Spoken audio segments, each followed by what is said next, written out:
I just noticed a few days ago that Tesla is offering a year free supercharging with some of their cars.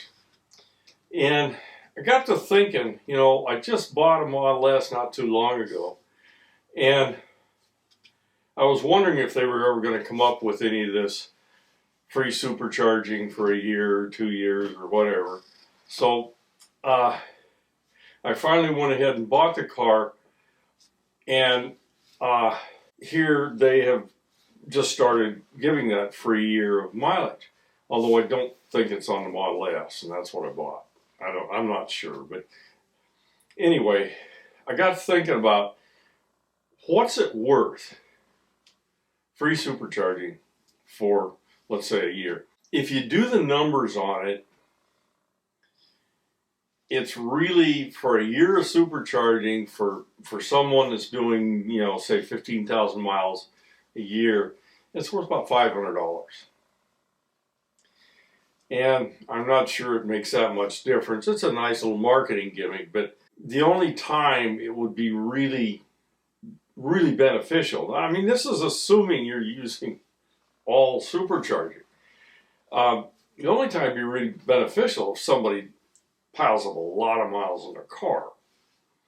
Well, unless you're doing that, and I'll give you an example. My daughter bought her Model 3 about a year and a half ago, and she got 2 years of free miles. And she says, that's great. That's going to really make a difference, because her family was going to have to make some long drives once or twice a week where they'd put about 300 miles on the car for each one of those trips. Well, I can get free charging for this. This is going to be valuable to me. And so she started doing that, and they were making the trips. The only thing is they stopped making the trips, things changed, and they didn't need it anymore. And in addition to that, she works at a university, and they're fairly progressive, so there's a lot of people buying electric cars there.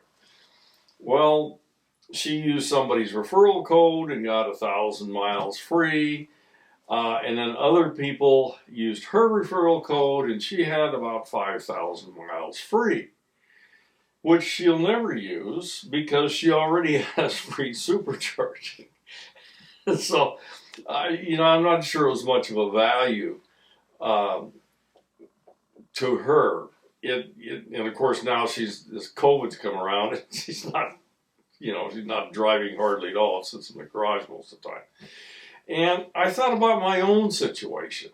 Now, of course, in my videos, I put my little referral code in there too, because it's kind of cool. Get a bunch of free miles, maybe be able to use them. I've already got, my daughter gave me, 1,000, and I've used a couple of those. But now I look at my own situation. Now, I'm that guy that's probably going to put 15,000 miles on it, so it's only worth about $500 anyway.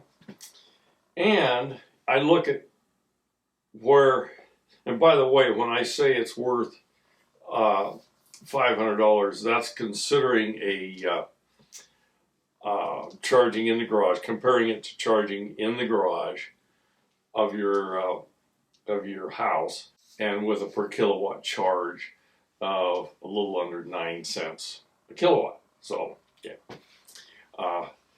certainly if you were using superchargers all the time, it would be a different issue, and it might be worth a little more, because it's about 28 cents of the kilowatt to charge on a supercharger.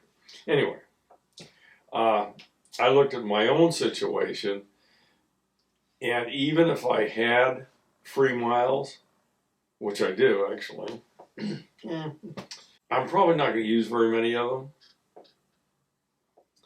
Mostly because the closest supercharger to me is about 14 miles. And the next closest, which is a 250 kilowatt, which is, it's a faster charge, is about 27 miles. So they're really kind of inconvenient for me, so they probably wouldn't work out. So I don't know if, is that a great deal for somebody, yeah, for a few people that are only going to be charging with superchargers, yeah, it might be a pretty good deal. But if you're like most of us, it's probably not going to make that much difference. But anyway, I just kind of wanted to go over the numbers, and I thought it was kind of interesting because it's not quite the value probably you would think it is. That old charging at home, if you can do it at home, it's so much more convenient and it's not very expensive. So anyway, that's all on this one.